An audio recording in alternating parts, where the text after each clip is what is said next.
Nostrils, nasal cavity, pharynx, लॅरिंग्स, trachea आणि lungs. सुरुवातीला आपण काय स्टडी केलं? नॉस्ट्रिल्स. हे आपल्या माउथच्या वरती दोन ओपनिंग आहेत, त्यांना आपण नॉस्ट्रिल म्हटलं. हवा घेणे, हवा सोडणे एवढं त्यांचं फंक्शन. Then nasal cavity.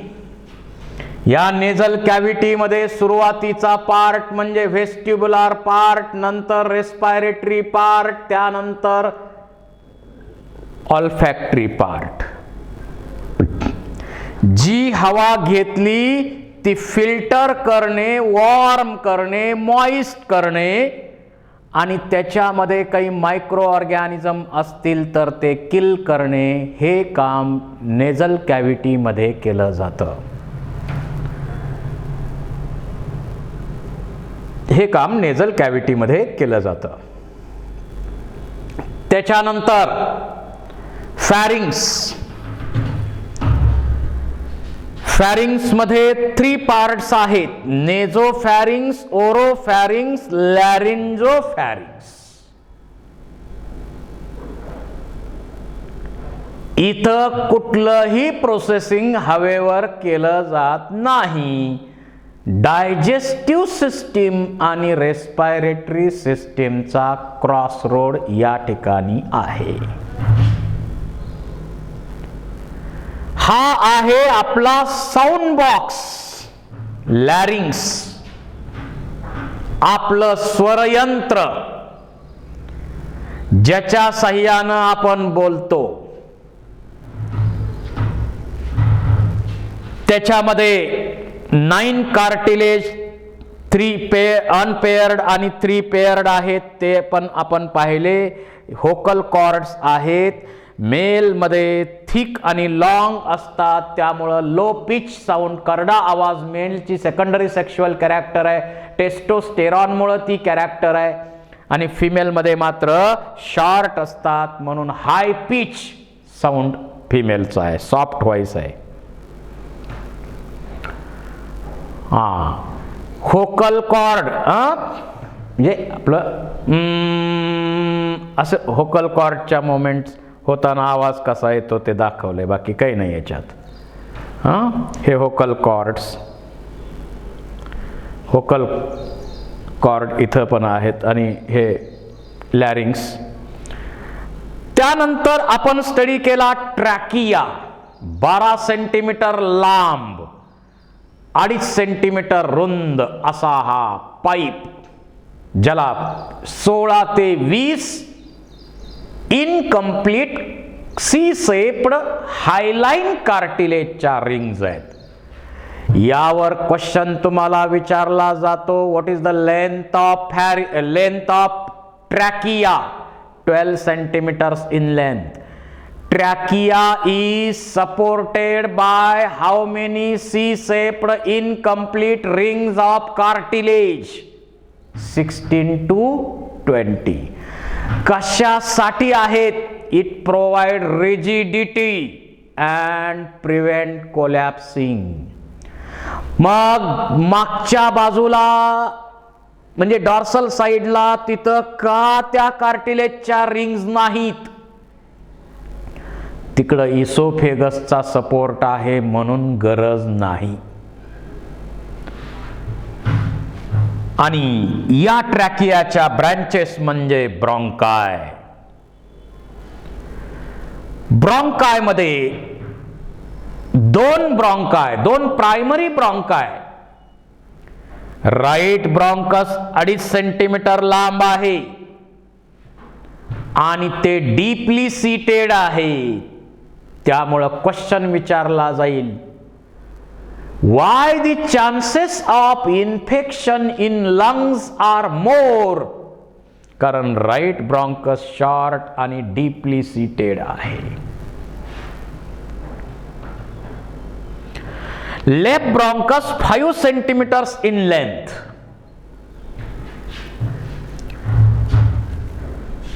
त्यानंतर या ब्रॉन्कसच्या डिव्हिजनवर MCQ विचारला जाऊ शकतो.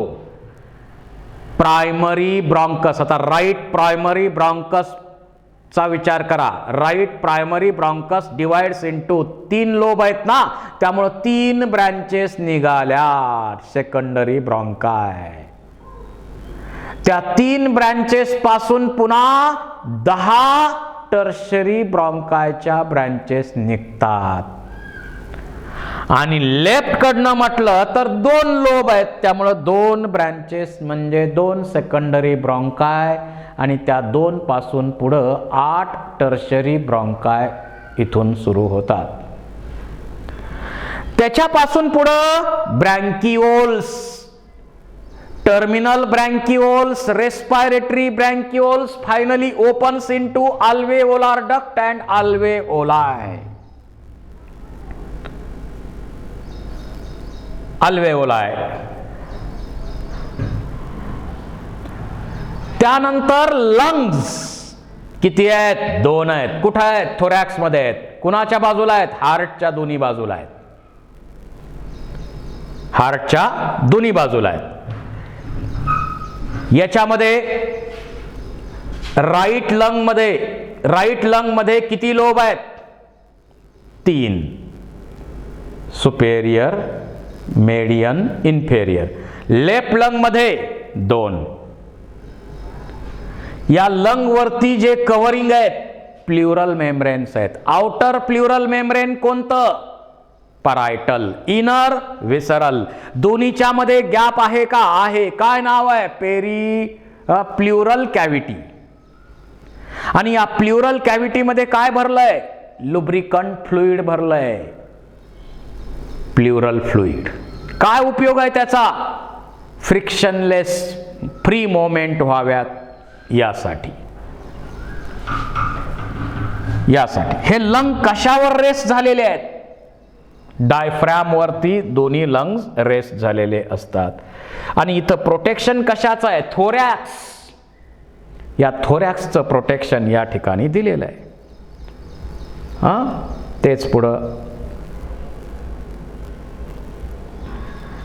कोणतं मोठं आहे आणि कोणतं छोटं लंग आहे असा क्वेश्चन विचारला तर आपल्याला तेही सांगता येईल.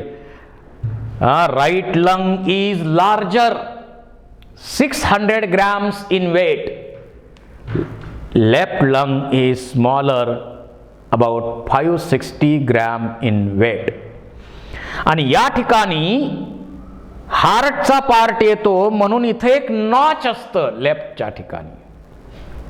त्याला आपण कार्डियाक नॉच म्हणतो. या लंग मध्ये स्ट्रक्चरल आणि फंक्शनल युनिट कोणतं आहे तर alveoli. Alveoli are structural and functional unit of respiratory system. Alveoli. किती अल्वेओलाय आहेत आपल्यामध्ये? एका लंग मध्ये 300 मिलियन अल्वेओलाय आहेत. आणि त्याच्यामध्ये काय आहे तर लाइनिंगचा विचार केला तर याच्यावरती इपिथेलियल सेलचं लाइनिंग आहे, स्क्वॅमस इपिथेलियमचं लाइनिंग आहे. आणि त्याच्याबरोबर काही ठिकाणी सेप्टल सेल पण आहेत. त्या लायपोप्रोटीन सिक्रीट करतात आणि सर्फेक्टंट म्हणून सरफेस टेन्शन मेंटेन करण्यासाठी तिथं लागतं, तिथं सिक्रीट केलं जातं. आणि त्याच्या भोवती मग आर्टेरियल कॅपिलरीज, वेनुल कॅपिलरीज म्हणजे इथं निळ्या दिसणाऱ्या इम्प्युअर ब्लड कॅरी करणाऱ्या आहेत. इम्प्युअर ब्लड इकडं घेऊन येणार आहेत हार्टकडनं. आणि लाल दिसणाऱ्या इथून ऑक्सिजनेटेड ब्लड पुन्हा हार्टकडे घेऊन जाणारे आहेत, हार्टकडे घेऊन जाणारे आहेत. तर इथं नेटवर्क आपल्याला यामध्ये अशा प्रकारे दिसतं. हे तुम्हाला सेलचे टाईप सांगितले. स्क्वॅमस एपिथेलियम आहे, पण काही ठिकाणी अशा सेप्टल सेल्स आहेत आणि त्यांच्यामधून सर्फेक्टंटसाठी लायपोप्रोटीन सिक्रेट होतात.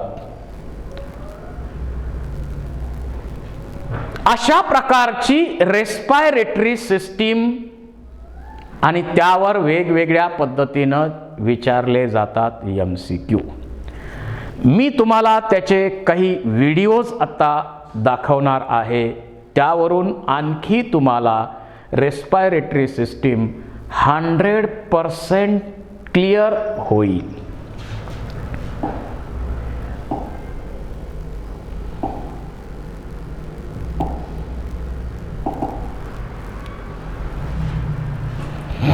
Okay, so this tutorial is an introduction to respiratory anatomy.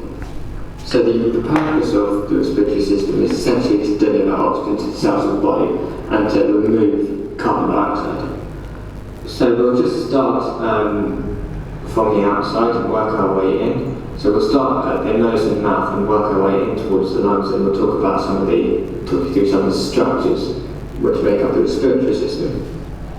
So air first enters into the body through the nose and the mouth.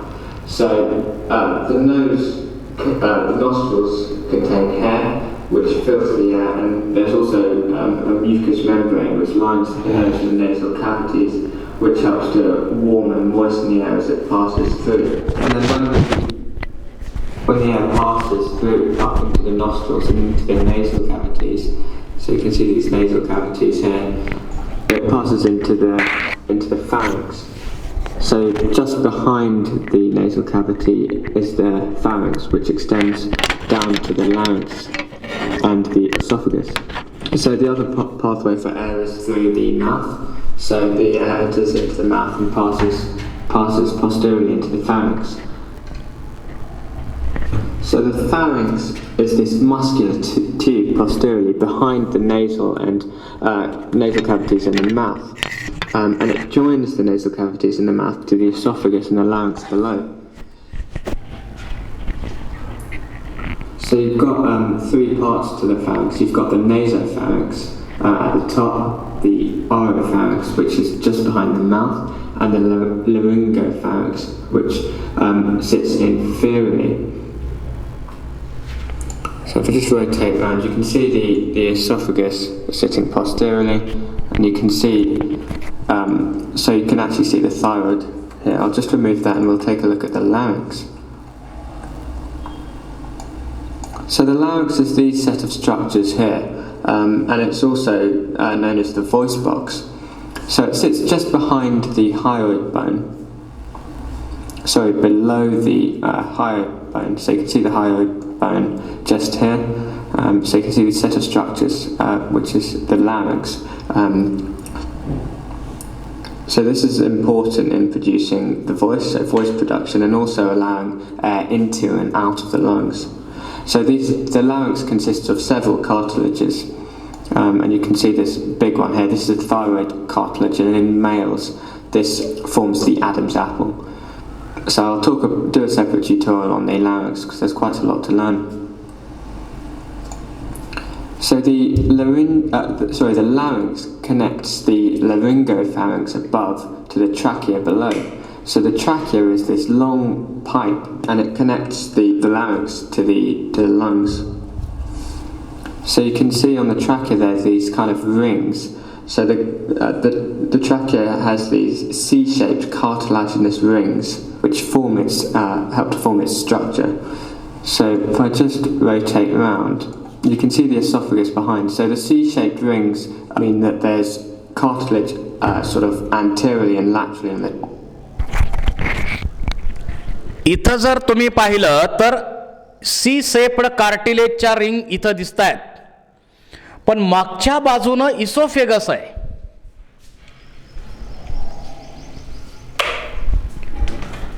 मागच्या बाजूनं इथं इसोफेगस आहे, आणि इसोफेगस असल्यामुळं इथं सी शेप्ड कार्टिलेजच्या रिंग या साइडनं नसतात. Trachea, and posteriorly the trachea consists of smooth muscle. So the trachea then splits into two. So it splits into a right हा right lung left lung. So bronchi is plural and bronchus is singular. So I'll just remove one of the lungs so we can take a look at the bronchi. So the place where the bronchus enters the lung is known as हे काय primary ब्रॉन्कस हे 2.5 centimetre, हे 5 centimetre आहे. I've just brought the cardiovascular system in आणि हे heart दिसतं इथं. around posteriorly. And you can see the other structures that enter the lung. So you've got the pulmonary veins and the pulmonary arteries, which enter the lung at the hilum. So I've just switched to this diagram, heart आणि दोन्ही त्याच्या साईडला lungs आहेत. a posterior view. So you can see the trachea coming down here, branching off into the left and right main bronchi. And you can see the pulmonary arteries at the top and the pulmonary veins inferiorly entering into the lung at the hilum. So you've got the pulmonary arteries in blue carrying deoxygenated blood from the heart to the lungs to receive oxygen, and you've got the pulmonary veins retaining oxygenated blood from the lungs to the heart. So this diagram here just shows the hilum in a bit more detail. So you can see the structures entering this area called the bronchi divider. So you've got the trachea dividing into the primary bronchus. So you've got a right and left primary bronchus or main bronchus. Then the primary bronchi divide into lobar bronchi, which are known as secondary bronchi, and the secondary bronchi divide into the tertiary bronchi, which are segmental bronchi. So the bronchi just keep dividing and they end up in bronchioles, which are smaller and lack cartilage. And then these bronchioles eventually form alveolar ducts, which lead to alveolar sacs and form alveoli, which are responsible for gaseous exchange, and they have a huge surface area for diffusion, have a rich blood supply and are very thin. But we'll talk about that in another tutorial. So for now, just remember that the trachea divides into the right and left main bronchi, which divide into secondary bronchi, which divide into tertiary bronchi. So these secondary bronchi are called lobar bronchi because they supply the lobes of the lung with air. So the right lung, which is this lung here, has 3 lobes. You've got a superior lobe, a middle lobe, and an inferior lobe. The lobes of the इथं जर आपण पाहिलं तर हे right lung आहे, हे left lung आहे. हा ट्रॅकिया आपल्याला दिसतो. या ट्रॅकियाच्या ब्रँचेस लेफ्ट ब्रॉन्कस 5 सेंटीमीटर लांबीचं, राईट ब्रॉन्कस 2.5 सेंटीमीटर लांबीचं आहे. आणि हे डीपली सीटेड आहे आणि म्हणून इन्फेक्शनचे चान्सेस जास्त आहेत. राईट लंग जर विचारात घेतलं तर इथं किती लोब आहेत? हा आहे सुपेरियर. त्यानंतर हा पार्ट दिसतोय तो आहे मेडियल आणि हा इन्फेरियर. इकडं मात्र हा पूर्ण पार्ट मोठा दिसतो तो सुपेरियर आणि हा इन्फेरियर आहे. असे लंगचे भाग इथं प्रत्येक लंगचे पार्ट केलेले आहेत. इथं कोणतं लंग आपल्याला मोठं दिसतंय? Right lung. किती वेट आहे? 600 ग्रॅम. लेफ्ट लंगचं किती आहे? 560 ग्रॅम. हे लंग्स कशावर रेस्ट झालेले आहेत? हे काय आहे? डायफ्रॅम नावाचा पार्ट आहे तो, आणि ज्यानं थोरॅक्स आणि ॲब्डॉमेनला सेपरेट करायचं काम केलेलं आहे. lung with air. So the right lung, which is this lung here, has 3 lobes. You've got a superior lobe, a middle बघा, सुपेरियर, inferior lobe. मिडल आणि These inferior. lobes are separated by fissures. So on the right 3 lobe दिसतात. fissure which separates the superior and middle lobes, and this is called the horizontal fissure. And you've also got an oblique fissure because it runs obliquely, and this separates the middle from the inferior lobes. Middle, superior, middle आणि inferior. On the other side, the right lung only has left लंगचे बघा, so you've got an oblique. Superior lobe आणि inferior lobe, 2च lobe झालेत. So now that we know how many lobes are in each lung, we know how many lobar bronchi there must be. So there's only 3 right lobar bronchi, and there are only 2 left lobar bronchi, because there's 3 lobes on the right and 2 lobes on the left. So these lobes can actually be further divided into what is known as bronchopulmonary segments. And each lung has 10 bronchopulmonary segments, and these bronchopulmonary segments are supplied by the segmental bronchi, so the tertiary bronchi. So the lobar bronchi supply the lobes of the lungs, and the segmental bronchi supply the bronchopulmonary segments. So you can see in this diagram the 3 lobar bronchi on the right and the 2 lobar bronchi on the left. So you can see them in different colours. You've got the superior in green, yellow, you've got the middle lobar bronchus, and in blue you've got the inferior lobar bronchus, and you've got the superior and inferior lobar bronchus in green and blue on the left side. So the lungs themselves are surrounded by a pleural cavity, and you can see the cavity here in pink. Pleural membranes, outer, parietal, inner, visceral.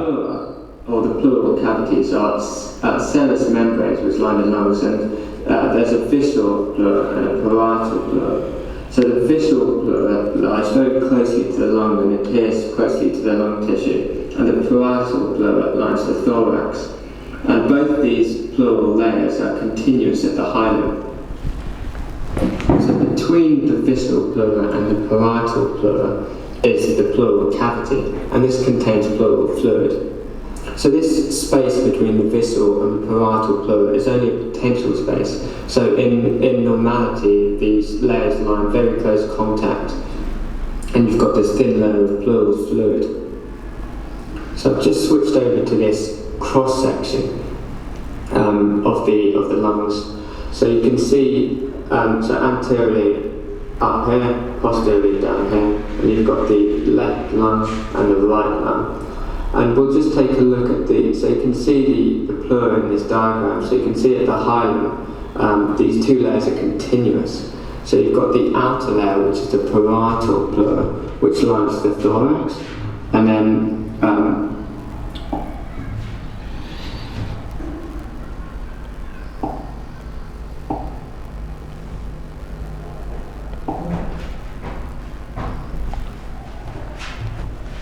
Respiratory system मला वाटतं तुम्हाला 100% आता clear झालेली आहे. त्यावर MCQ कशा टाईपचे विचारले जातात हाही भाग तुम्हाला सांगितलेला आहे. ही रेस्पायरेटरी सिस्टीम आणि त्याच्याशी संबंधित अनेक गोष्टी आपण करत असतो.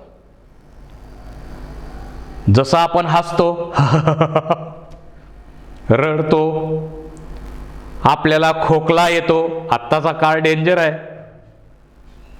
आपल्याला सर्दी होते, आत्ताचा काळ डेंजर आहे. आपल्याला उचकी लागते,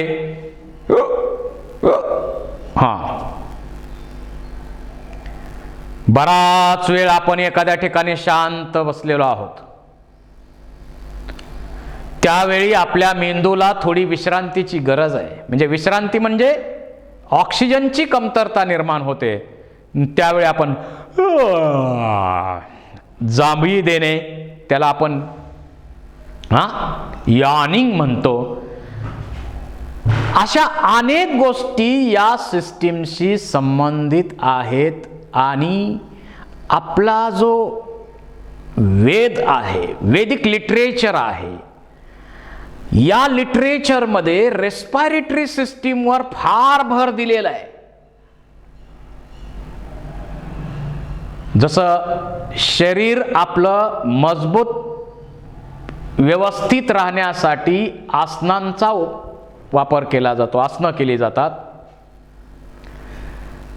त्यानंतर शरीराचं फंक्शनल ॲक्टिव्हिटी एकदम पॉवरफुल राहाव्यात, निरोगी शरीर राहावं यासाठी प्राणायाम ही क्रिया, आणि त्यानंतर आपलं मन शांत करण्यासाठी मेडिटेशन म्हणजेच मनाची एकाग्रता. आणि दीर्घकाळ एखादी व्यक्ती, समजा आपल्यासारख्या माणसाला मेडिटेशन फार काळ शक्य होत नाही, पण त्यांनी प्रॅक्टिसनं मेडिटेशन केलं, पहिलं 5 मिनिट केलं, 10 मिनिट केलं, 20 मिनिट केलं, तासभर, 2 तास, काय नंतर योगी लोक जे असतात ते दिवस मेडिटेशनच्या स्टेटमध्ये राहतात. आणि अशी लॉंग मेडिटेशनची अवस्था म्हणजे समाधी. समाधीचा अर्थ वेगळा नाही. त्याच्यासाठी जंगलात जायची गरज नाही. आपल्या मनाची एकाग्रता याच्या संदर्भात सर्वांनी आपल्या श्वासाकडे लक्ष द्या असंच सांगितलंय. त्यामुळं या चॅप्टरशी संबंधित हे सर्व आपल्याकडे लिटरेचर आहे, ते लिटरेचर या संबंधित सांगतंय. तर या चॅप्टरच्या शेवटी मी त्यावर सुद्धा थोडीशी चर्चा करणार आहे. याच्यानंतर आपल्याला स्टडी करायचं आहे mechanism of respiration. Mechanism of respiration. आता आपल्या शरीरात हवा कशी कुठून जाते. सुरुवातीला हवा आली, कुठून घेतली? नॉस्ट्रिल मधून आली नेझल कॅव्हिटी मध्ये, नेझल कॅव्हिटी मधून गेली फॅरिंग्स मध्ये, फॅरिंग्स मधून गेली लॅरिंग्स मध्ये, तिथून गेली ट्रॅकिया मध्ये, ट्रॅकिया मधून गेली ब्रॉन्काय मध्ये, मग primary ब्रॉन्काय, secondary ब्रॉन्काय, tertiary ब्रॉन्काय, terminal ब्रॉन्काय, respiratory ब्रॉन्काय, त्यापासून गेली ती अल्वेओलार डक्ट आणि शेवटी पोचली अल्वेओलाय. अल्वेओलस हा पार्ट जर सोडला तर राहिलेले आत्ता चर्चेत घेतलेले सर्व पार्ट फक्त हवा येऊ द्या, हवा जाऊ द्या, हवा येऊ द्या, हवा जाऊ द्या. फक्त हवा जाणे आणि हवा येणे याच्याशी संबंधित हे पार्ट आहेत. आणि हे या पार्टमध्ये कोलॅप्सिंग होऊ नये याच्यासाठी तिथं इनकम्प्लीट कार्टिलेजच्या रिंग्स दिलेल्या आहेत. कारण ते पार्ट फक्त हवा गेली म्हणजे तिथं काय हवा सतत राहणार आहे का?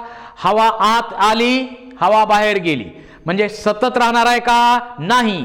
मग ज्यावेळी हवा नसेल त्यावेळी ते कोलॅप्स होऊ नयेत याच्यासाठी तिथं कार्टिलेजच्या रिंग ज्या आहेत त्या दिलेल्या आहेत. या कारणासाठी प्रिव्हेंट दी कोलॅप्सिंग.